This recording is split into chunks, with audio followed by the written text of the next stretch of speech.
So here are a couple of ways to search for recipes in a Healthy Passion to add to your meal plan. So the first way you can do that is to go to your planner and select the day in which you're planning for.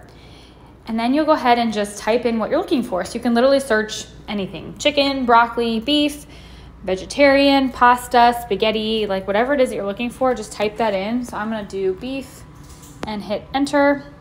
And then you'll see options come up that have beef. And if you scroll down for a little bit, you will see AHP codes, and those are indicative of AHP recipes. So you can see here, all of those will pop up. Or if you want to go straight to recipes, you'll see there's a little clipboard here.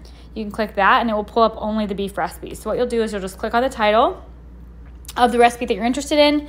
If it all looks good, click the check mark to add it to your plan for the day. Another way to add things to your planner is to go to browse. So this is more for if you just want to kind of browse through pictures, if you don't know what you want, or if you want to see the images a little bit more quickly. So if I type in beef here, it'll pull up beef recipes with photos and nutrition information right off the bat. So that makes it really easy. Or if you just want to click browse and sort of just browse through recipes to get an idea of what sounds good, you can also do that. And then once you find a recipe that you like, you can select it and then click this little calendar and select the date you want to add it and the meal you want to add it to, and then that way it will add it to your meal plan. So those are two ways to search and add recipes to your meal plan using a Healthy Passion.